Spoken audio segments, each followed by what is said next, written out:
Hello everyone. तो कैसे हो आप लोग। आज हम पढ़ने वाले हैं दीर्घ जीवन अध्याय की यानी चैप्टर फर्स्ट ऑफ चरक संहिता का वीडियो नंबर 2। ठीक है, ये इस चैप्टर की वीडियो नंबर 2 होने वाली है। जो कि हमने वीडियो नंबर 1 में क्या देखा था, 3 इच्छाएं देखी थी कि हर एक मनुष्य की 3 इच्छाएं होती है, जिसको हमने पीडीएफ से याद करा था, पीडीएफ। और फिर युगों में आयु देखी थी कि यानी इसको भी हमने ट्रिक से याद किया था, सत तेरे द्वार पे कलयुग खड़ा। ठीक है, जिसमें जो आयु है वो घटती चली जा रही है। ठीक, जिसका कारण मैंने रोग को बताया था। और रोग के उपाय के लिए बहुत सारे ऋषियों ने हिमालय पर जाकर एक सभा बैठाई जिनमें 53 ऋषियों थे। और उन्होंने सोचा कि किस तरह से हम रोगों की शांति के उपाय कर सकते हैं। और जिसका ज्ञान के लिए वो इंद्र के पास जाते हैं, जिनमें से भरद्वाज ऋषि जाते हैं, क्योंकि वो उस जो 53 ऋषियों की जो सभा थी उनमें अध्यक्ष थे। भरद्वाज ऋषि अध्यक्ष थे, जो कि अपने तप के बल पे तप के बल पर कहाँ पर जाते हैं, जहाँ पर इंद्र के स्वर्ग में जाते हैं अपने तप के बल पर। इसलिए भरद्वाज ऋषि को हम उग्रगाथा भी कह रहे थे। और फिर ऋषि इनको ज्ञान देते हैं, सॉरी ऋषि ने इंद्र इनको ज्ञान देते हैं कि किस तरह से रोगों को शांत कर सकते हैं। उन्होंने त्रिसूत्र के बारे में पढ़ाया था।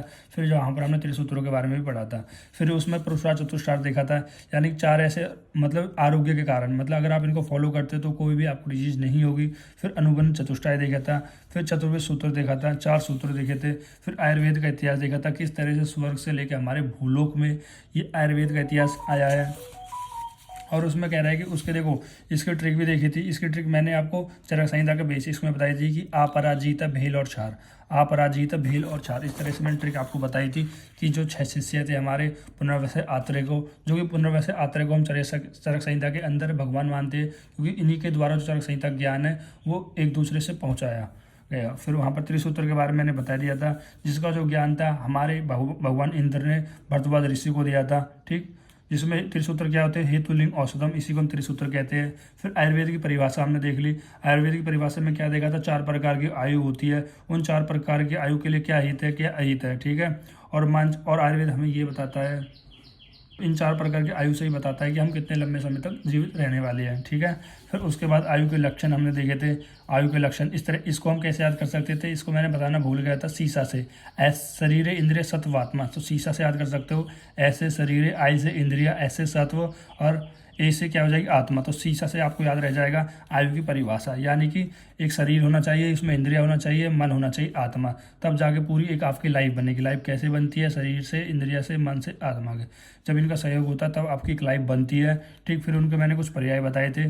ठीक, धारी, जीवन, नित्य और अनुबंध। और अनुबंध का मतलब मैंने बताया था फिजिकल बॉडी का हमारे सोल से क्या रिलेशन होता है, जो रिलेशन होता है उसको हम क्या बोलते हैं, अनुबंध बोलते हैं। ये सब पर्याय होते हैं आपकी लाइफ के। तो हम अब स्टार्ट करने वाले हैं अपने लेक्चर नंबर 2 को, जिसमें हम सबसे पहले बात करेंगे त्रिदंड के बारे में। देखो यहाँ पर बहुत सारी ऐसी चीज़ें होती है, त्रिउपस्तंभ, त्रिस्तंभ, त्रिदंड। ठीक, जो चीज़ें आती रही ना, आप अपनी कॉपी पे उनको अलग से लिख लिया करो ताकि आप कन्फ्यूजन ना हो। ठीक, अब हम बात करें त्रिदंड। त्रिदंड में क्या बताया गया है कि 3 चीज़ बताई, सत्व, आत्मा, शरीर। यानी कि सत्व को हम क्या बोलते हैं, मन से रिलेट करते हैं, जो मन है, आत्मा है, शरीर है। ठीक, जब इन 3 चीज़ों का जो ग्रुप है, जब ये 3 चीज़ मिल जाती है तब जाके एक मनुष्य का शरीर बनता है, जिसको हम बोलते हैं जीव आत्मा युक्त शरीर। ठीक है, मनुष्य का शरीर कब मिलता है, जब इन 3 चीज़ों का मिलन होता है, आपके मन का, आपके आत्मा का, आपके शरीर का, तब जाके आप कह सकते हो जीव आत्मा युक्त शरीर कह सकते हो, एक मनुष्य कह सकते हो। ठीक है, इसको हम कहते हैं त्रिदंड। फिर हम इसमें एक इंपॉर्टेंट टॉपिक है जो कि होता है सठ पदार्थ। अगर मैं यहाँ पर सठ पदार्थ को ना भी पढ़ाऊँ, इंपॉर्टेंट कह रहा हूँ, फिर भी ना पढ़ाऊँ तो कोई दिक्कत नहीं है। दिक्कत क्यों नहीं है, क्योंकि हम इसको पदार्थ विज्ञान में डिटेल में देखने वाले हैं। तो इसलिए हम यहाँ पर इसको केवल और केवल थोड़ा थोड़ा देखेंगे, ताकि अगर जैसे कोई क्वेश्चन आए तो आपको पदार्थ विज्ञान का सारा आप इसमें लिख सकते हो। ठीक है, जितना भी आप पदार्थ विज्ञान में पढ़ोगे उतना आप, अगर चरक संहिता के अंदर क्वेश्चन आता है तो सठ पदार्थ के अंदर लिख सकते हो। क्योंकि मैंने तो ऐसे ही किया था, जो मैंने पदार्थ विज्ञान बहुत अच्छे से पढ़ी थी। जो भी चरक संहिता के टॉपिक में आज देखो, जैसे हम चरक संहिता पढ़ते हैं उसमें जो भी पदार्थ का टॉपिक आता है, ठीक, उसको हम उसमें लिख देते हैं। देखो मैं फिर से एक बार समझाने की कोशिश करता हूँ। देखो अब हम बात करने वाले सठ पदार्थ के बारे में। सठ पदार्थ हम चरक संहिता में भी पढ़ते हैं और डिटेल में हम इनको पदार्थ विज्ञान में पढ़ते हैं। देखो चरक संहिता ये हमारा मेन ग्रंथ होता है। वो तो हमारे जो पदार्थ विज्ञान है, क्रिया शरीर है, रचना शरीर है, इन सबको छोटा छोटा पार्ट बना दिया गया है हमारी चरक संहिता के अंदर से ही लेके। ठीक, देखो आप किसी आचार्य ने एक बात कही है कि जो अगर आपका चरक संहिता में नहीं है वो किसी और ग्रंथ में भी नहीं होगा। ठीक है, तो आपको इतना ध्यान रखना है, जो भी आपके छोटे छोटे सब्जेक्ट पढ़ते हो ना, क्रिया शरीर, रचना शरीर, पदार्थ विज्ञान, वो सारे टॉपिक कहीं ना कहीं हमारे चरक संहिता के अंदर से ही आते हैं। ठीक। तो अब इनको हम थोड़ा देख लेते हैं ताकि अगर जैसे कोई क्वेश्चन आता है हमारे चरक संहिता के अंदर तो आप इनको लिख सकते हो, ठीक है। और डिटेल में अगर आपको लिखना होगा 10 नंबर में आए तो आप जो पदार्थ वाला हम जहाँ पर पढ़ाएंगे डिटेल में वो आप लिख दो। सेम ही ये दोनों बात एक ही है, दोनों चीज़ें सेम ही होती है।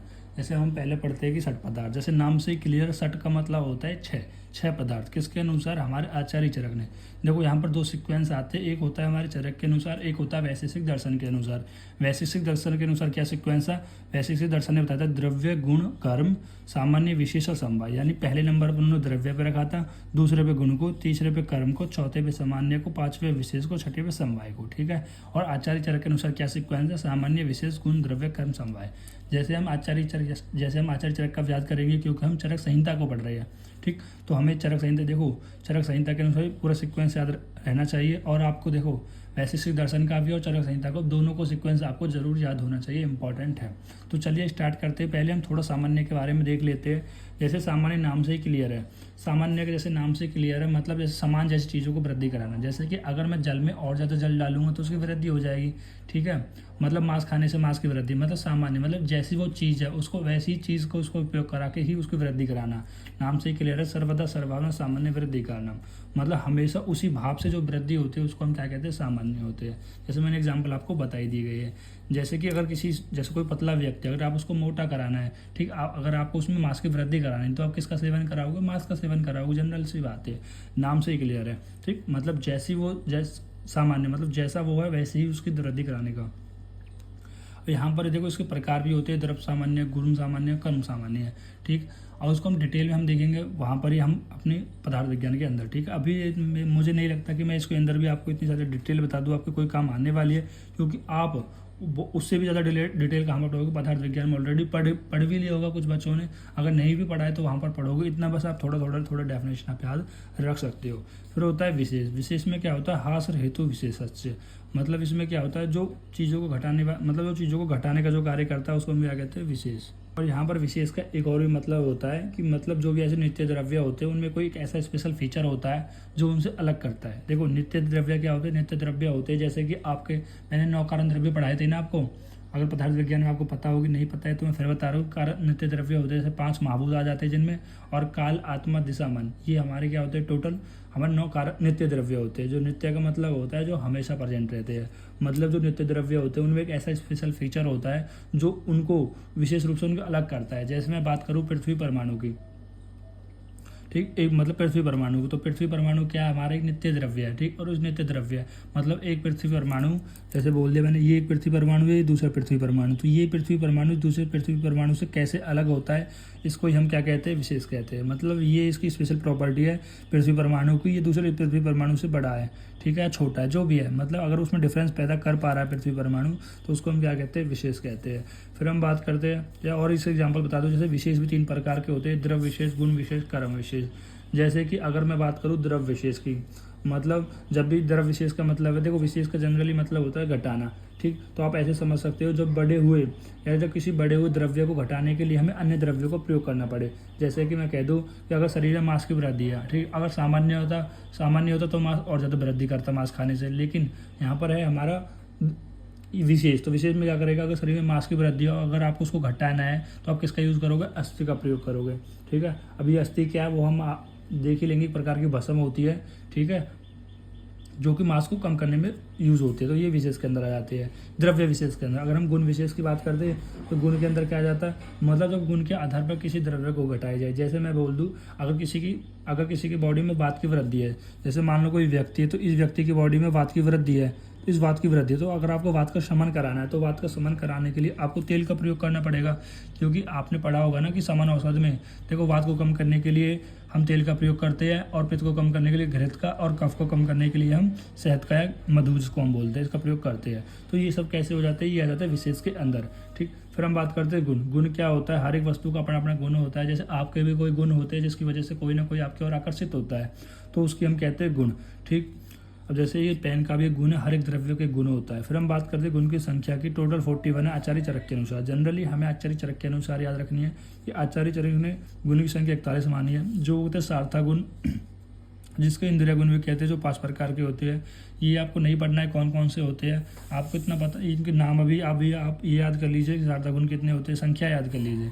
बाकी कौन कौन से होते हैं इनकी फर्दर जितनी भी डिटेल है वो तो आप पदार्थ विज्ञान के अंदर पढ़ोगे ही, ठीक है, क्योंकि इतनी पॉसिबल नहीं है कि मैं यहाँ पर भी एक बार पढ़ाऊँ और वहाँ पर भी एक बार पढ़ाऊँ। तो ये लेक्चर कम से कम 10-12 वीडियो में पहुँच जाएगा, जो कि बहुत ज़्यादा हो जाएगा, क्योंकि जो ये 6 पदार्थ है ना, सामान्य हो गया, विशेष हो गया, गुण हो गया, द्रव्य हो गया, कर्म, समय, 6 पदार्थ के एक अलग अलग चैप्टर्स हैं, ठीक। तो आपको याद रखना सार्थक गुण 5 प्रकार का होता है, गुरुवादी गुण 20 प्रकार का होता है, आत्मगुण जिसको हम आत्मगुण बोल दो, ये इसका एक और नाम होता है आध्यात्मिक गुण, जो कि 6 प्रकार का होता है, ठीक। अपराधी गुण और सामान्य गुण, दो अपराधी गुण या सामान्य गुण ये 10 प्रकार के होते हैं। देखो अभी जो एग्जाम हुए थे 2023 वाले बैच को, वहाँ पर एक सामान्य गुण लिखा आया था, अपराधी गुण ना लिख के सामान्य गुण, इसका पर्याय होता है, और बच्चों को पता ही नहीं लगा कि अपराधी गुण सामान्य गुण को कहते हैं, जिसकी वजह से उन्होंने क्या किया, जितने भी जो नॉर्मल गुण है वो सबके बारे में उतार दिया, लेकिन अपराधी गुण के बारे में उतारा नहीं, ठीक है। तो आपको थोड़े थोड़े पर्याय भी आपको याद करने पड़ेंगे, ठीक। ऐसे भी क्वेश्चन पूछ लिए जाते हैं। अब हम बात करते हैं द्रव्य की। जो हमारा चौथा द्रव्य होता है, जो चौथा छठ पदार्थ होता है उसका नाम है द्रव्य। द्रव्य में क्या बताया आचार्य चरक के अनुसार, देखो जो भी मैं श्लोक लिखता हूँ, अगर मैं ये ना लिखता हूँ कि किसके अनुसार है, ठीक, तो आप जनरली ये मान लीजिए अगर मैं चरक संहिता पढ़ा रहा हूँ तो वो सारे श्लोक चरक के ही होंगे, ठीक है, सारे श्लोक चरक के। जैसे मैंने यहाँ पर नहीं लिखा है किसका श्लोक है, तो ये श्लोक किसका होगा, आपको ऑलरेडी मतलब आपको पहले ही स्टूड हो जाना चाहिए, समझ जाना चाहिए कि अगर हम चरक संहिता पढ़ रहे हैं तो चरक का ही श्लोक होगा। तो श्लोक क्या है, यत्र आश्रिता कर्म गुना कारम समवायितम, ठीक, मतलब यत्र आश्रिता मतलब कह रहे हैं जो कर्म और गुण है, कर्म और गुण किसके अंदर होते हैं, द्रव्य के अंदर समवाय कारण से रहते हैं। देखो समवाय का मतलब होता है कि एक ऐसा रिलेशन होता है, ठीक, जो इनके मतलब ऐसा रिलेशन होता है, अगर एक नहीं रहेगा तो दूसरा भी नहीं रहेगा। जैसे आपने सिम्बियोटिक पढ़ा होगा ना, कुछ सिम्बियोटिक, इससे हम थोड़ा रिलेट कर सकते हैं, एग्जैक्ट तो नहीं कह सकते लेकिन थोड़ा बहुत रिलेट करके समझ सकते हैं। जैसे आपने सिम्बियोसिस पढ़ा था ना, सिम्बियोटिक एसोसिएशन, सिम्बियोटिक रिलेशन, मतलब जो फंगी और एल्गी का होता है, मतलब फंगस नहीं रहेगा तो एल्गी नहीं रहेगा, ठीक है। वो प्लांट में आपने देखा था, प्लांट के रूट में कुछ फंगस लग जाते हैं, उनका जो रिलेशन मतलब कुछ इस तरह से, बस इसमें ऐसा रिलेशन होता है कि एक के ना रहने पर दूसरा भी नहीं रहेगा। यानी जैसे कोई द्रव्य है, ठीक, ये द्रव्य है, तो इस द्रव्य के अंदर क्या रहेगा, गुण रहेगा इसका, एंड उसका कर्म रहेगा, ठीक।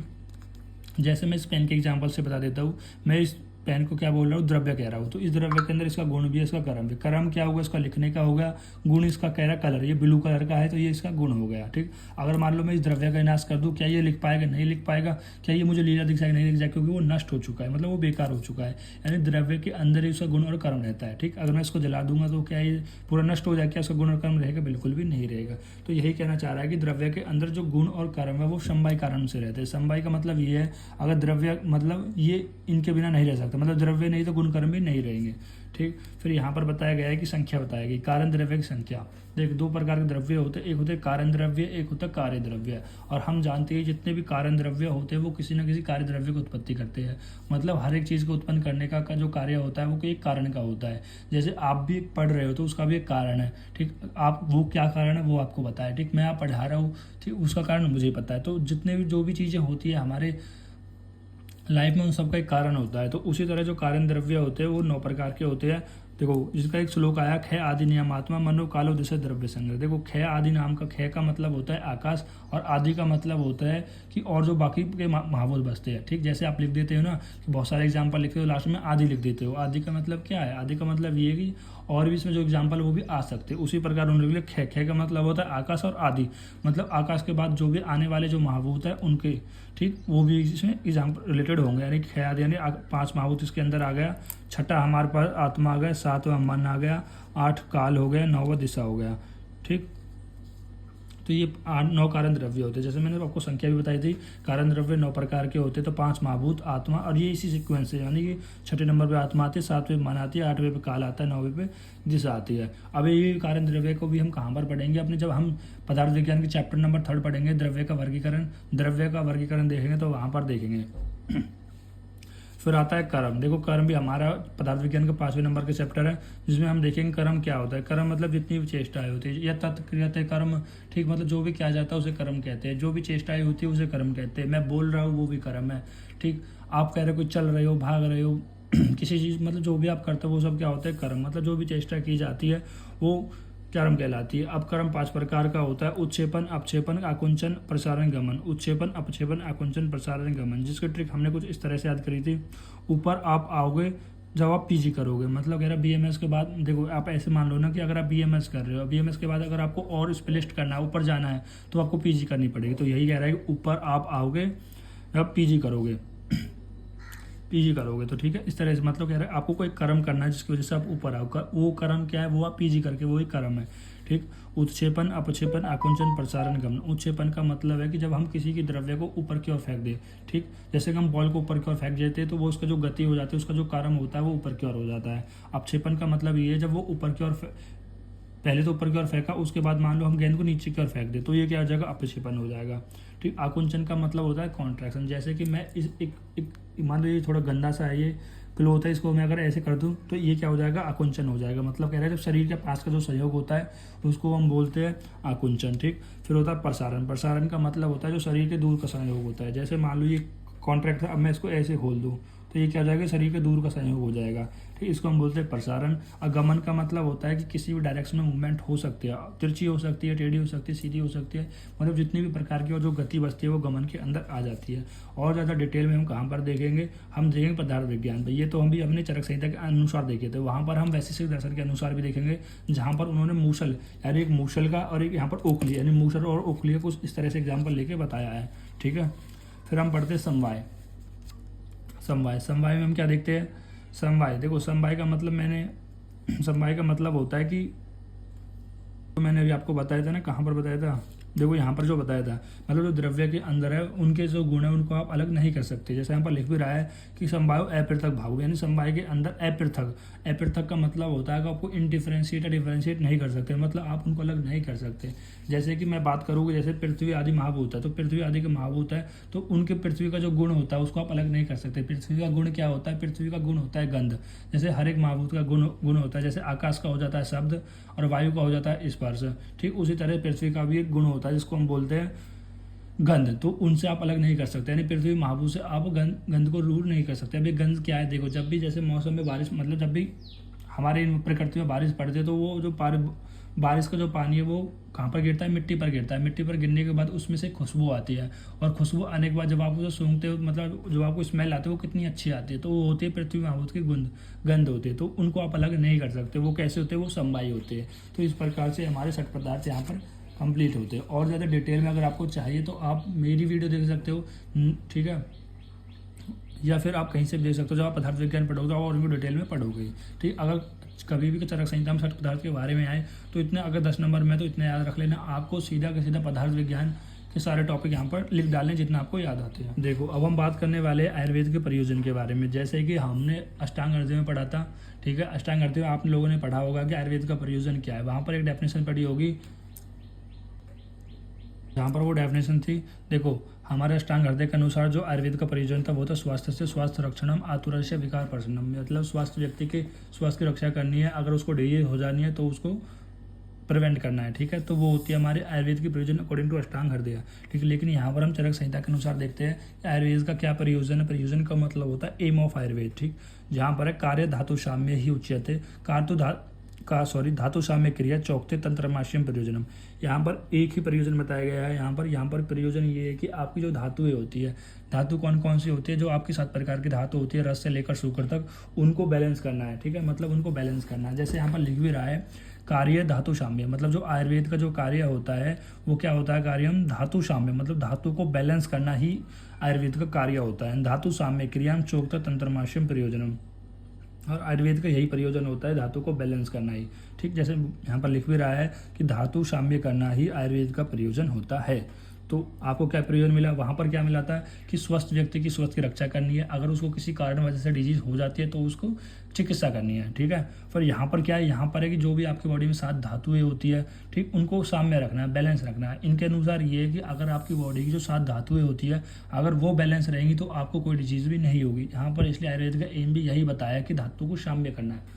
मतलब यहाँ पर एक श्लोक भी आएगा, आगे चल के आप एक श्लोक भी पढ़ोगे जहाँ पर बताया जाएगा कि यदि आपकी बॉडी की जो धातु है वो बैलेंस है तो आपको सुख रहेगा, ठीक है, आरोग्य रहोगे, मतलब सुख रहेगा, आरोग्य रहोगे, मतलब कोई डिजीज नहीं होगी। लेकिन अगर आपकी जो धातु है वो वैषम्य हो जाती है, जो धातु वो वैषम्य हो जाती है तो आपको दुख की प्राप्ति होती है। वो अभी हम एक श्लोक पढ़ेंगे आगे चल के, ठीक। तो यहाँ पर आपको इतना याद रखना है कि अकॉर्डिंग टू आचार्य चरक आयुर्वेद का प्रयोजन ये होता है कि धातु को बैलेंस करना, ठीक। अब अब धातु होती क्या है, धातु भी तो पता होनी चाहिए आपको। देखो जो शरीर का धारण और पोषण करे, जैसे कि रस हो गया, रक्त हो गया, ये शरीर का धारण भी करती है और दूसरी धातु का पोषण भी करती है, तो ये होती है धातु। अब हम पढ़ते हैं त्रिविध हेतु संग्रह। त्रिविध जैसे नाम से क्लियर ना, तीन। अब हेतु संग्रह का मतलब होता है कारण, हेतु का मतलब होता है कारण, ठीक। अब संग्रह का मतलब होता है ग्रुप, मतलब तीन जो कारण का एक समूह है, तो तीन कारण आप डायरेक्टली कह सकते हो, ठीक। जैसे अगर आप 30 सूत्र में आपने तीन चीज़ पढ़ी थी, क्या पढ़ा था, हेतु, लिंग और औषधम, मतलब किसी रोग का कारण क्या है, किसी रोग के लक्षण क्या है, और किसी रोग में क्या औषधि देनी चाहिए। तो उनमें से जो पहला होता है वो होता है कारण, ठीक। तो उनमें हम कह रहे हैं कि तीन कारण के बारे में देखते हैं कि तीन कौन कौन से कारण होते हैं रोग के। यह अगर आपको याद होगा, जब हमने क्रिया शरीर में बात करी थी, क्रिया शरीर में आहार वाले चैप्टर में, तो आहार वाले चैप्टर में हमने बात करी थी कि रोग के दो कारण बताए थे। पहले तो बताया था कि हम दोष की वृद्धि और क्षय, दोष की वृद्धि और क्षय क्यों हो रही थी, कि किस प्रकार का आप आहार विहार का सेवन कर रहे हो। मतलब अगर आप ऐसे आहार विहार का सेवन कर रहे हो जो दोष की वृद्धि करता है, या ऐसे आहार विहार का सेवन कर रहे हो तो उसकी क्षय करता है। ये दो कारण बताए थे। फिर तीन कारण और बताए थे, ये हमने क्रिया शरीर में पढ़ चुके हैं। एक तो हमने दोष वृद्धि क्षय वाले, नहीं वो हमने, हाँ वो आर वाले चैप्टर में नहीं पढ़े थे, सॉरी, वो हमने पढ़े थे दोष वृद्धि और क्षय। देखो मैंने यहाँ पर पढ़ा भी रखे, अगर आपको पता होगा, देखो यहाँ पर मैंने इसको डिटेल में बताया था कि जो आपकी बॉडी में दोष की वृद्धि और दोष का क्षय, मतलब जो दोष के तीन दोष होते हैं, वात पित्त कफ, तीन प्रकार के दोष थे जो कि हमारे शरीर का आधार होते हैं, ठीक। अगर वो विषम अवस्था में आ जाए, विषम अवस्था का मतलब ये होता है या तो उनकी वृद्धि हो जाए या उनका क्षय हो जाए। और उनकी वृद्धि और क्षय होने के दो कारण थे, अहित आहार का सेवन, मतलब आप ऐसे आहार विहार का सेवन कर रहे हो या तो वो दोष को बढ़ा रहे हैं या दोष का क्षय कर रहे हैं, ठीक। वही दो कारण बताए थे। फिर यहाँ पर मैंने तीन कारण और बताए थे जो दोष को विकृति करते हैं, मतलब दोष की वृद्धि और क्षय करते हैं, ठीक। जो कि हमारे आसात्म इंद्रिय संयोग था, आसात्म इंद्रिय था और प्रज्ञा अपराध काल परिणाम था। ये हम आपको पहले डिटेल में पढ़ा चुके हैं, ठीक। फिर भी हम आपको यहाँ पर बताते हैं कि तीन कारण क्या है। जैसे कि श्लोक में लिखा है कि काल बुद्धि इंद्रिया। देखो काल को हम परिणाम भी कहते हैं और बुद्धि को हम प्रज्ञा अपराध भी कहते हैं, और इंद्रिय हमारा आसात में इंद्रिय से सहयोग है। देखो ये श्लोक आप याद कर लेना, त्रिविध हेतु संग्रह, ये बहुत बार आता है। आप क्रिया में पढ़ रहे हो, रचना में पढ़ रहे हो, चरक में पढ़ रहे हो, अष्टांग पढ़ रहे हो, बहुत बार आता है। और इसमें कन्फ्यूजन होती है क्योंकि हर जगह कोई ना कोई थोड़े थोड़े पॉइंट डिफरेंस होते हैं जिनको वजह से आप समझ नहीं पाते हो, ठीक। इसलिए मैं कह रहा हूँ जब भी ये टॉपिक आए तो एक जगह लिख लिया करो, जब भी कोई टॉपिक आए वहाँ से मिलाने की कोशिश किया करो। क्या कोई ऐसा है कि वो टॉपिक कहीं से अलग है या इसमें कोई चीज़ पॉइंट अलग है, ठीक। जैसे कहीं कहीं लिखा हुआ काल बुद्धि इंद्रिया की जगह लिखा होता है, हमारा परिणाम लिखा होता है, प्रज्ञा अपराध लिखा होता है, ठीक। और आसात्म इंद्रिय सहयोग लिखता है, आपको कन्फ्यूजन हो जाती है। इसलिए नाम यही है। जैसे काल को हम परिणाम, काल को आप परिणाम कैसे याद रख सकते हो भाई, जो भी चीज़ होता है वो काल के तो परिणाम के अनुसार आता है, ठीक। फिर बुद्धि का आता है प्रज्ञा अपराध में आता है, और इंद्रिय आता है आसात्म इंद्रिय अर्थ, ठीक। और योगो मतलब जब इन तीन चीज़ों का योग होता है, मतलब इन तीन चीज़ों का योग का मतलब आप समझ रहे हो, जैसे योग मतलब सम, मतलब जोड़ होता है एक तरीके से। फिर मिथ्या का मतलब होता है गलत तरीके से, नय का मतलब होता है हीन, और चय अति का मतलब होता है या बहुत ज़्यादा।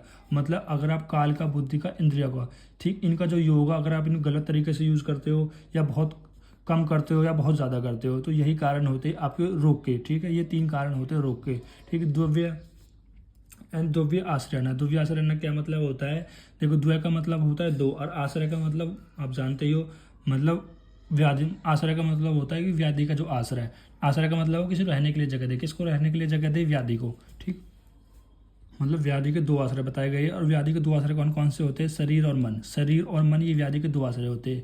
या तो आपको शरीर से व्याधि होगी, बोलते हैं ना दो प्रकार के रोग, शारीरिक रोग, मानसिक रोग, ठीक। मतलब आपकी फिजिकल बॉडी के जो कुछ रोग होते हैं, कुछ आपके मेंटली, बोलते हैं ना यार मैं मेंटली फिट नहीं है, फिजिकली फिट नहीं है, ठीक। ये दो प्रकार के रोग बताए गए हैं।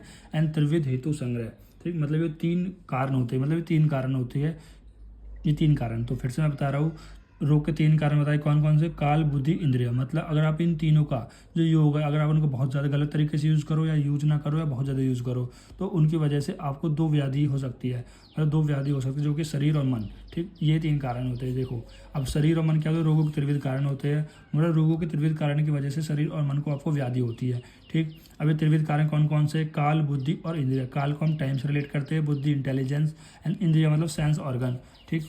और फिर अगर आप इनको कैसे यूज़ करते हो, या तो मिथ्या योग करते हो, या आप अयोग करते हो, या अतियोग करते हो, ठीक है। अब मिथ्या योग का मतलब होता है फाल्स, मतलब कि आप गलत तरीके से यूज़ करते हो, ठीक। जैसे कि मैं एक एग्जांपल से बता सकता हूँ, ठीक। जैसे मान लो दही का सेवन आचार्यों ने दिन में बताया गया, लेकिन आप कहाँ सेवन करते हो, आप रात में सेवन करते हो, तो वो कैसा यूज़ होगा, मिथ्या योग हो गया। अयोग का मतलब होता है यूज़ ही नहीं करना, ठीक है। जैसे अगर आपके पास बुद्धि, अगर आप उसका यूज़ ही नहीं करो, ठीक है। अतियोग का मतलब होता है बहुत ज़्यादा यूज़ करना। जैसे कि अगर आप अपनी आंखों से कह रहे बहुत ज़्यादा टेलीविज़न देखते हो या बहुत पास से स्क्रीन देखते हो, तो वो हो जाता है अतियोग, ठीक, ये 3 प्रकार के कह रहे हैं योग बताए गए हैं। तो यही कारण होते हैं हमारे रोगों के। जैसे हमारा पहला बताया गया है, जैसे हम पहले बात करते हैं काल परिणाम की। देखो यहाँ उसको काल भी बोलते हैं, परिणाम बोलते हैं, ये आप जरूर याद कर लीजिए। ये काल को ही परिणाम कहते हैं, बुद्धि को प्रज्ञा अपराध और इंद्रिय को आसात्म इंद्रियार्थ। ठीक है, नहीं तो आपको कन्फ्यूजन होगी, बार बार कभी परिणाम लिखा होता है, ये प्रज्ञा अपराध लिखा होता है और इंद्रिय लिखा होता है। ठीक, ये कहाँ पर मिलेगा आपको? अष्टांग हृदय में पक्का आपको मिलेगा, आप कंफ्यूज ना हो, कई जगह मिलता है वहाँ पर भी। तो इसलिए आप एक बार इसको अच्छे से कर लो तो बार बार आपको करने की जरूरत नहीं पड़ेगी। जैसे यहाँ पर बोला गया है कि काल का भी कह रहा है कि अगर आप गलत तरीके से यूज़ करते हो, यानी कि गलत तरीके से यूज़ करते हैं मिथ्या योग करते हो, यूज नहीं करते इसको अयोग बोलते हो, या बहुत ज़्यादा यूज़ करते इसको मत योग बोलते हो। देखो काल देखो 2 प्रकार का होता है वैसे तो, एक होता है नित्य काल, एक होता है अवस्थिक काल। नित्य काल वो काल होता है जो हमेशा चलता रहता है, जैसे कि आज दिन भी होगी रात, मतलब आज दिन होगा फिर रात होगा। फिर दूसरा होता है कि ऋतु, मतलब शिशिर भी आएगी, एक बात ग्रीष्म आएगी, फिर वर्षा आएगी, फिर सर्दी आएगी, जो चलता रहता है वो होता है नित्य काल। अवस्थिक काल का मतलब होता है वो डिजीज़ के अनुसार बदलता रहता है। ठीक है, अवस्था के अनुसार बदलता रहता है। जैसे कि अगर जैसे कोई छोटा बच्चा है तो उसमें कफ दोष बढ़ा होगा, अगर कोई वृद्ध अवस्था है तो उसमें वात दोष बढ़ा होगा, और कोई मध्य अवस्था में पित्त बढ़ा हुआ होता है। यानी कि वो ऐसा समय होता है जो चेंज होता रहता है। ठीक, और इनका कह रहा है कि आप किस तरह से गलत यूज़ कर सकते हो। जैसे कि मैंने बात की है यहाँ पर नित्य काल में अगर मैं एग्जांपल लेता हूँ ग्रीष्म ऋतु का, तो ग्रीष्म ऋतु में क्या होता है? देखो, ग्रीष्म ऋतु का मिथ्या योग कैसे हो सकता है? मान लो कि समय से पहले गर्मी पड़ जाए, भाई मान लो ठंडियों का मौसम है, उसमें ही पहले गर्मी पड़ जाए, तो वो क्या हो जाएगा? मिथ्या योग हो जाएगा। अयोग का मतलब है कि ग्रीष्म ऋतु में ग्रीष्म ही नहीं पड़े तो आपकी जो फसल सब वो नहीं होंगे। ठीक है, तो वो हो जाएगा अयोग। आपकी अति योग हो जाए, मान लो गर्मी में जो टेम्परेचर होता है 40 से 45 डिग्री मैक्सिमम तक होता है, लेकिन वो 50 से 60 तक के बीच में हो जाए तो वो हो जाएगा अति योग। तो यही होता है, इनकी वजह से ये रोग के कारण होते हैं। हम बात करते हैं बुद्धि की, जिसको हम प्रज्ञा अपराध भी बोलते हैं। ठीक, कैसे याद रख सकते हैं भाई? बुद्धि से ही तो अपराध होते हैं, कुछ इस तरह से आप याद रख सकते हो कि बुद्धि को हम प्रज्ञा अपराध कहते हैं। इसमें बुद्धि भी 3 प्रकार की आती है, धी, धृति और स्मृति। मतलब धी का मतलब होता है कि आपको चीज़ों को समझ रहे हो, फिर उसके बाद उन चीज़ों को समझने के बाद आपने चीज़ों को होल्ड करी, इसको हम बोलते हैं धृति। और होल्ड करने के बाद आप इन चीज़ों को जो आप अप्लाई करोगे, मतलब उन चीज़ों को बाहर निकालोगे जो आपने समझी, उसको हम बोलते हैं स्मृति। ठीक ठीक, तो इनका अब अगर आप इनका कह रहे हैं कि मिथ्या योग, अति योग या अयोग करो। ठीक है, इनमें क्या हो जाता है, या तब इनका कैसे यूज़ करते हो? मिथ्या योग करते हो, मतलब गलत तरीके से यूज़ करते हो। अयोग मतलब यूज ही नहीं करते हो इनकी बुद्धि का, या भी बुद्धि का कह रहे हैं अति योग करते हो। ठीक है, तो तीसरा आ जाता है हमारा आसात्म इंद्रियार्थ। आसात्म इंद्रियार्थ का मतलब होता है कि देखो, ऐसे नाम से क्लियर है, आत्मा और इंद्रिय अर्थ। नाम से क्लियर है कि अगर आप इसमें अपनी इंद्रियों को कह रहे हैं सही से यूज नहीं करते हो, जैसे कि कौन सी भी इंद्रिया, मैंने एग्जांपल ले लिया चक्षु इंद्रिया का, मतलब आंखों का आप गलत बहुत ज़्यादा यूज़ करो, यानी अति योग करो, या यूज़ ना करो, या गलत तरीके से यूज़ करो, वो एग्जांपल आ जाता है आसात्म इंद्रियार्थ। ये 3 कारण होते हैं किसी भी रोग के 3 कारण होते हैं, काल, बुद्धि और आसात्म इंद्रियार्थ। ये आपको याद होनी चाहिए। फिर हम बात करते हैं रोगों के आश्रय। ठीक है, रोगों के 2 ही आश्रय होते हैं, या तो रोग आपके शरीर में होंगे या आपके मन में होंगे। जैसे कि शरीर में ज्वर हो गया है, या फिर कोई बैक्टीरिया, मतलब जितनी प्रकार की डिजीज़ होती है वो आपकी बॉडी में होती है। लेकिन अगर आप मेंटली डिसऑर्डर है, जैसे क्रोध, बहुत ज़्यादा गुस्सा आ रहा है, ठीक है, तो मन में जैसे क्रोध हो गया, या फिर किसी से ईर्ष्या होगा, द्वेष हो गया, या चिड़चिड़ापन होगा, जो भी मेंटली डिसऑर्डर्स होते हैं, ठीक, वो उनके 2 आश्रय हो गए। एक तो रोग का आश्रय हो गया शरीर, एक रोग का आश्रय हो जाता है मन। आपको इतना याद रखना है।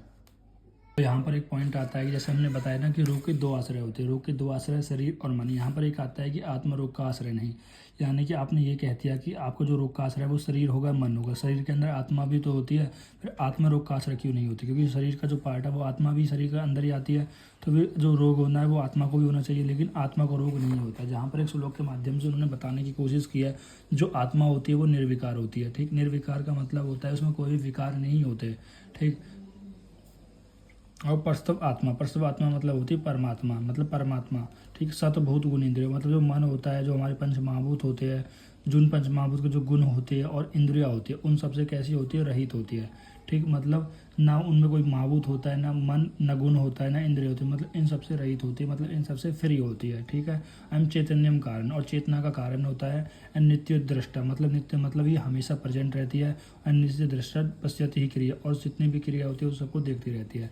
जनरली यहाँ पर जो बात की गई है वो करी गई है परमात्मा की। ठीक है, क्योंकि परमात्मा देखो आत्मा या तो परमात्मा होगी या हमारे जैसे आत्मा होगी। देखो परमात्मा यहाँ पर जो श्लोक बताया गया है परमात्मा का श्लोक बताया गया है, ठीक, यानी कि ये कहने की कोशिश कर रहा है कि जो हमें भी जो आत्मा का अंश है वो भगवान का ही मतलब परमात्मा का ही अंश होती है आत्मा, जो कि हमारे अंदर होता है, ठीक है। इसलिए यहाँ पर बताया जाता है यहाँ पर कोई भी रोग का आश्रय नहीं होता है, क्योंकि इसमें ना पंचमहाभूत होता है, ना गुण होते हैं, ना इंद्रिया होती है, ठीक है। कोई भी कारण होते ही नहीं है तो उसमें रोग होगा कहाँ से, ठीक। फिर हम बात करते हैं दोष की, जो हमने बता दिया कि दो प्रकार के दोष होते हैं, या तो शारीरिक दोष होगा, शारीरिक में आते हैं वात पित्त का, और होता है मानस दोष। मानस दोष में रज और तम आते हैं। रज को आप कैसे रिलेट कर सकते हैं, रज को आप रिलेट कर सकते हैं कि मतलब बहुत ज़्यादा एक्टिव हो, मतलब कोई चीज़ बहुत ज़्यादा, जैसे कि हम वात से रिलेट करते हैं, जैसे जो भी वात के होते हैं ना, वात के दोष के जो लक्षण होते हैं कि मतलब कि वो बहुत ज़्यादा बोलता हो, बहुत ज़्यादा एक्टिव हो कार्य करने में, वो किस में आ जाते हैं, रज के अंदर आ जाते हैं। और हम तम को कैसे याद कर सकते हैं, जैसे कफ दोष के जो लक्षण होते हैं कि मतलब जो उसके मतलब बहुत ज़्यादा भारीपन आ जाता है, बहुत ज़्यादा आलसपन आ जाता है, वो किसके दोष में आ जाते हैं, मानस दोष के अंदर आ जाते हैं, ठीक है। फिर हम अगर हम चिकित्सा बात करते हैं, अगर हम बात करते हैं शारीरिक दोष की चिकित्सा क्या होती है, यहाँ पर दो प्रकार की चिकित्सा बताई, एक देव विपाश्रय, एक होता है युक्ति विपाश्रय। देव विपाश्रय ये होती है कि इसमें क्या जाता है, आपने देखा भी होगा कि कभी कभी ऐसा मानते हैं कि मतलब उसको जो देवता आ गए हैं, या फिर जो भी है, मतलब जो भी लोग कहते हैं कि देवता आ गए हैं, या फिर इसको कोई माता आ गई है, आपने सुना भी होगा। तो इसमें कह रहा है चिकित्सा कैसे करते हैं आप, मतलब कुछ मंत्रों से चिकित्सा करते हो, जो मतलब भूत प्रेतों को भी कुछ होता है कि मतलब भूत प्रेत आ गए तो उनको कंट्रोल करते हो, कुछ मंत्रों से कंट्रोल करते हो, ठीक है। और कुछ मनिया देते हो, मनिया, ठीक, और कुछ उपवास जैसे कुछ व्रत पर रखने पड़ते हैं। तो ये हो जाती है देव विपाश्रय चिकित्सा। एक होती है युक्ति विपाश्रय चिकित्सा, जो कि आपकी नॉर्मल होती है, जो आपके जैसे रोग होते हैं, जैसे नॉर्मली जो रोग होते हैं आपको, ठीक, बुखार हो गया है, कोई डिजीज़ हो गई, मतलब कोई भी ऐसा हो सकता है, जुकाम हो गया, सर्दी हो गई, मतलब जितने भी आपको डिसऑर्डर्स हो जाते हैं, मतलब बैक पेन है, नॉर्मल जितने भी पेन आते हैं, तो उनमें आती है युक्ति विपाश्रय। युक्ति विपाश्रय में क्या करते हैं हम, युक्ति से कह रहे हैं इनको ट्रीट करते हैं, जैसे कि आहार से, या तो उन मतलब शारीरिक दोष में क्या करते हैं यार, आहार विहार को चेंज कर देते हैं। जैसे मान लो अगर शारीरिक दोष में किसी भी वात दोष बढ़ रहा है, तो वात दोष बढ़ रहा है तो उसके आहार को चेंज कर दें, मतलब आप ऐसे आहार विहार का सेवन नहीं करने देंगे जो उसकी बॉडी में वात दोष को बढ़ा रहा होता है। अब वात दोष को कैसा आहार बढ़ाता है, जैसे कि रुक्ष हो गया, लघु हो गया, शीत हो गया, खार हो गया, तो ऐसा आहार विहार क्या करता है कि वात दोष को बढ़ाने का कार्य करता है। तो हम इसके विपरीत गुण के विपरीत की चिकित्सा कर देंगे, ठीक है। फिर आता है औषध, मतलब कुछ ऐसी औषध देंगे जो वात दोष को ट्रीटमेंट कर दे, क्योंकि हम ये मान के चल रहे हैं कि आपकी बॉडी में शारीरिक दोष कौन सा बढ़ रहा है, वात दोष बढ़ रहा है। ऐसे औषध देंगे जो वात दोष का शमन कर देता है। कुछ ऐसे चूरन देंगे बाहर लगाने के लिए, खाने के लिए, ठीक है, जो भी वात दोष का शमन कर देता है, ठीक है। मैंने वात दोष का एग्जाम्पल लेके बताया, आप पित्त का भी कर सकते हो, कफ का भी कर सकते हो, जनरली आप नॉर्मली दोष का भी आप कह सकते हो। फिर हम बात करते हैं कि मानस दोष की चिकित्सा क्या होती है। मानस दोष की चिकित्सा होती है, पहला होता है ज्ञान, मतलब नॉलेज, ठीक है, मतलब ज्ञान से भी ट्रीटमेंट कर सकते हो। फिर दूसरा होता है विज्ञान, विज्ञान मतलब शास्त्रों के ज्ञान से भी कर सकते हो। शास्त्र ज्ञान मतलब जो भी आप थ्योरी से अपने प्रैक्टिकल नॉलेज लिए उनसे भी आप ट्रीटमेंट करते हो। जो साइकाइट्रिक होते हैं ना, वो करते हैं क्या, उनके पास नॉलेज होते हैं, उन्हें बहुत सारे केस स्टडी करे होते हैं, उनको पता होता है, ठीक है। वो जो भी लोग होते हैं उनकी वो ब्रेन की साइकोलॉजी को पढ़ लेते हैं, ठीक। फिर धैर्य मतलब पेशेंस से, स्मृति से एंड समाधि से, ठीक है। इनको ज़्यादा अच्छे से कौन समझ सकता है, जो एक साइकोलॉजी वाला डॉक्टर होगा उनको अच्छे से समझ सकता है किस तरह यहाँ पर लिखा हुआ है। हमारे लिए इतना इंपॉर्टेंट नहीं है, हमारे लिए इंपॉर्टेंट के नाम, दो चार नाम याद देख लेना, उतना बहुत होगा।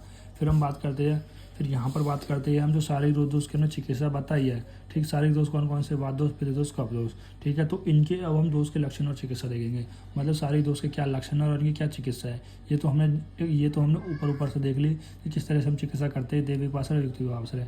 यहाँ पर लेकिन हर एक दोष के अलग अलग से देखेंगे, वात दोष की क्या लक्षण होते हैं और उनकी क्या चिकित्सा करेंगे, अब पित्त दोष के क्या लक्षण होते हैं, क्या चिकित्सा। ऐसे ही हम कफ दोष के लक्षण और चिकित्सा के बारे में देखेंगे। पहले जैसे हम बात करते हैं वात दोष के बारे में, यहाँ पर श्लोक आया है, रूक्षो शीतो लघु सूक्ष्म चलो अनिला विशद खर विपरीत गुण दौर्बल्य मारुतम संशय प्रियम आते।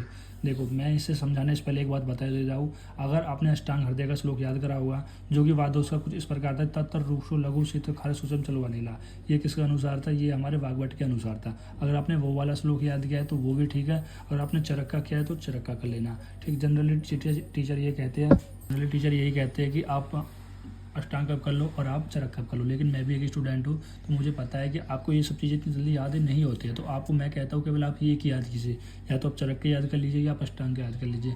जनरली पेपर में ऐसा नहीं आता है, ठीक है। बहुत कम क्वेश्चन आते हैं जिसमें स्पेशली लिखा होता है कि चरक के अनुसार बताइए, भागवत के अनुसार बताइए। नॉर्मली पूछा जाता है कि वात दोष के लक्षण और चिकित्सा बताइए, ठीक। तो आपको यही सजेस्ट करता हूँ कि आप पढ़ बेशक दोनों लीजिए, लेकिन एक ही आपको याद करना है। अगर आप दोनों याद करोगे तो आपको कन्फ्यूजन ज़्यादा होगी, ठीक है। लेकिन कुछ बेसिक डिफरेंस होते हैं जो हम देखते चलते हैं कि इनमें क्या डिफरेंस है, वो आप देखना है, ठीक है। और ज़्यादा आपको कुछ नहीं देखना है। जैसे कि यहाँ पर वात का बताया गया है कि रूक्ष होता है, जो वात होता है वो कैसे बताया गया है, रूक्ष बताया गया है। और रूक्ष का इंग्लिश में हम क्या बोलते हैं, ड्राई। और वात कैसे होता है, शीत मतलब कोल्ड, लघु मतलब लाइट, और सूक्ष्म का मतलब होता है टिनी। सूक्ष्म का मतलब होता है टिनी, अब चलो का मतलब होता है मोबाइल, एंड विशद का मतलब होता है क्लीन, एंड खर का मतलब होता है रफ। ये हमारे 7 है। देखो 1 2 3 एंड 4 5 एंड 6 7, तो ये 7 लक्षण बताए गए हमारे वात के। तो आपको याद रखना है कि चरक सूत्र स्थान 1 में 7 लक्षण बताए हैं हमारे वात के, ठीक है। और एक फिर बाद में एक लाइन जोड़ी गई है, विपरीत गुणे द्रव्यम मारुतम। मारुत का मतलब होता है वात, मतलब इन गुण के विपरीत जो भी गुण होंगे तो उनके विपरीत इनकी चिकित्सा बताई गई है। मतलब इनकी चिकित्सा क्या होती है कि वात दोष के जो लक्षण होते हैं, वात दोष के जो गुण होते हैं, इनके विपरीत इनकी चिकित्सा होती है। मान लो अगर वात दोष रूक्ष खाने से बढ़ रहा है तो इसके विपरीत अगर खाओगे तो उससे उसका ट्रीटमेंट हो जाएगा। जैसे कि अगर वात रूक्ष खाने से, शीत खाने से वात दोष की वृद्धि हो रही है शरीर में, तो अगर वात के अपोजिट कौन होता है स्निग्ध, और शीत के अपोजिट कौन होता है उष्ण, अगर इनके अपोजिट आप खाओगे तो वात दोष का शमन हो जाएगा। तो यही इसकी चिकित्सा होती है, ये इसका ट्रीटमेंट होता है कि वात दोष के गुण के विपरीत आहार का सेवन करने से वात का शमन हो जाता है। जैसे कि 7 यहाँ पर वात के लक्षण नहीं दिए गए, 7 गुण दिए गए हैं, तो इनके विपरीत अगर आप आहार द्रव्य सेवन करते हैं तो आपकी बॉडी में वात का शमन हो जाएगा, ठीक है। जैसे कि मैं अगर इनकी चिकित्सा के बारे में बता दूँ, अगर आपको इनके अपोजिट बता दूँ, चिकित्सा मतलब इनका अपोजिट बता दूँ, जैसे रूस के अपोजिट होता है हमारे स्निग्ध, और शीत का अपोजिट होता है यहाँ पर उष्ण, और लघु का अपोजिट होता है हमारा गुरु, ठीक। और सूक्ष्म का मतलब होता है कोई चीज़ छोटी और इसको बड़ी कौन सी हो जाएगी, स्थूल हो जाएगी।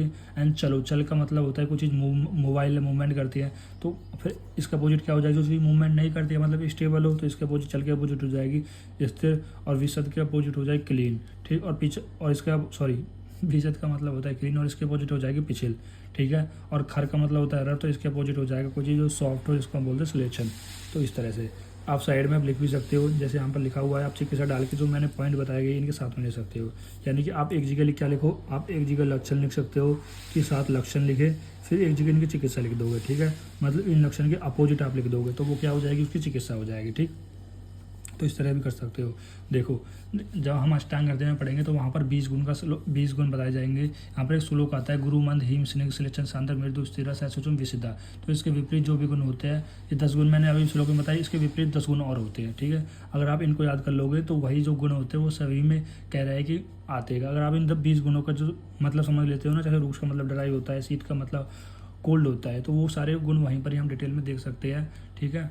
जिससे हमें पता लग जाएगा कि इनके शब्द का मतलब पता लग जाएगा, ठीक। तो इन शब्द का मतलब आपको पता होना चाहिए, ठीक। जैसे हम पित्त की बात करते हैं तो पित्त में भी कह रहा है कि हमारे 6 प्रकार के गुण या लक्षण जो भी बताए हैं, जिसमें पहला होता है स्नेह। स्नेह का मतलब होता है कि कोई चीज़ थोड़ी ऑयली हो, ठीक। और उष्ण का मतलब होता है कोई चीज़ हॉट हो। तीक्ष्ण का मतलब होता है कोई चीज़ शार्प हो, ठीक। चय का मतलब होता है और। द्रवम अमलम मतलब द्रव हो मतलब कोई चीज़ लिक्विड हो। देखो द्रव्य और द्रव अलग होते हैं, द्रव होता है लिक्विड और द्रव्य होते हैं सॉलिड लिक्विड गैस तीनों, ठीक। और अमल मतलब द्रव्य में और रस में कौन कौन से होते हैं, अमल एंड सर कटु, यानी कि 2 प्रकार के रस होते हैं, एक होता है अम्ल, एक होता है कटु। यानी कि पित्त दोष के लक्षण क्या होते हैं कि वो इसमें होता है उष्ण होता है, तीक्ष्ण होता है, द्रव होता है, अम्ल होता है और कटु होता है। मतलब अम्ल रस और कटु रस खाने से भी आपकी बॉडी में पित्त की वृद्धि होती है। फिर यहाँ पर इसकी चिकित्सा लिखी गई है कि विपरीत गुण पित्तम द्रव्यम आश्रम प्रमेश्योतम। मतलब कह रहा है कि अगर इन जो पित्त के जो लक्षण है, जो गुण है, इनके विपरीत अगर आप आहार का सेवन करते हो तो पित्त का शमन हो जाएगा। जैसे कि अगर मैं स्नेह का अपोजिट कर देता हूँ, स्नेह का अपोजिट है मतलब, ठीक है, स्नेह का अपोजिट कर देना। देखो स्नेह का अपोजिट मुझे ऐसा पता नहीं है क्या होगा, आप देख के बता देना, ठीक। अब उष्ण का अपोजिट क्या हो जाएगा, उष्ण का अपोजिट हो जाएगा हमारे कोल्ड। और तीक्ष्ण का अपोजिट क्या हो जाएगा हमारे पास शीत। भाई तीक्ष्ण क्या हो जाता है शार्प, तो इसका अपोजिट क्या हो जाएगा हमारे पास मृदु, सॉरी शीत नहीं मृदु मतलब सॉफ्ट हो जाएगा, ठीक। एंड फिर होता है हमारे पास द्रव का मतलब होता है कोई चीज़ लिक्विड, तो लिक्विड मतलब सॉलिड कर देना। आप सॉलिड क्या चीज़ हो जाएगी, सॉलिड हो जाएगी। मतलब सॉलिड मत ना बोले कि हम बोल सकते कोई चीज़ थिक कर दो, मतलब यहाँ पर कोई चीज़ पतली है तो यहाँ पर कोई चीज़ मोटी, इसके अपोजिट हो जाएगी। जैसे हम कह सकते हैं सांदर का मतलब होता है इसके अपोजिट।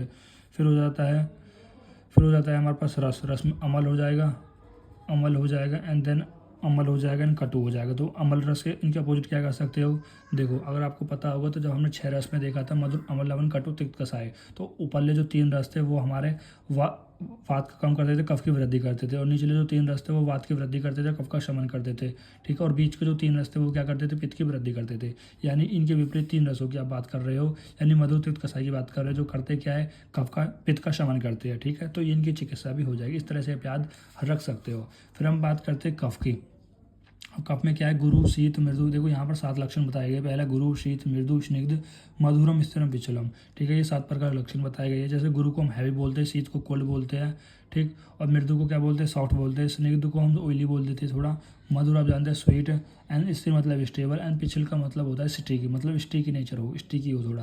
ये 7 लक्षण बताए गए हैं। अगर इन 7 लक्षण के विपरीत हमें आहार द्रव्य का सेवन करा देते हो तो आपकी बॉडी में कफ का समन हो जाता है। जैसे कि इनके विपरीत क्या हो जाता है, जैसे गुरु के विपरीत हो जाता है लघु, शीत के विपरीत हो जाता है हमारे पास उष्ण, मृदु का विपरीत हो जाता है कठिन, स्निग्ध के विपरीत हो जाता है हमारे पास रुक्ष, और मधुर के विपरीत हो जाता है हमारे पास कटु, और स्थिर के विपरीत हो जाता है हमारे पास चल, एंड पिछल के विपरीत हो जाएगा हमारे पास यहाँ पर विशद। ठीक है, ये आपको इस तरह से याद कर सकते हो। देखो विपरीत अगर आपको समझ में नहीं आ रहा है, जब हम वहाँ पर गुण पढ़ेंगे ना हमारे 4th चैप्टर में, एक पढ़ेंगे हम अपने पदार्थ विज्ञान के 4th चैप्टर में, वहाँ पर आपको बताए जाएंगे कि कौन किसके विपरीत होता है, वहाँ से आप याद कर सकते हो। ठीक, मतलब गुरु के अपोजिट लघु होता है, शीत के अपोजिट उष्ण होता है, ये भी आपको पता होना चाहिए कौन किसके अपोजिट होता है, क्योंकि अगर आपको अपोजिट पता होगा तो आप उनकी चिकित्सा भी कर सकते हो। भाई जनरली इनमें कोई रॉकेट साइंस तो है नहीं, जनरली ये मतलब वे होते हैं ना, हिंदी में हम पढ़ते हैं ना, क्या पढ़ते हैं, अनुलोम विलोम होते हैं, वो कौन से होते हैं, जो अपोजिट वर्ड होता है, मतलब हल्का, भारी, छोटा, बड़ा, उसी तरह से ये होते हैं। कोई चीज़ भारी होगी तो उसके अपोजिट हल्की होगी, कोई चीज़ ठंडी होगी तो उसके अपोजिट गर्म होगी। ठीक है, कोई चीज़ मृदु यानी सॉफ्ट होगी तो उसके अपोजिट कठिन होगी। तो इस तरह से आप याद कर सकते हो, वही उसकी चिकित्सा हो जाएगी। आई थिंक आपको इतना अच्छे से समझ में आया होगा।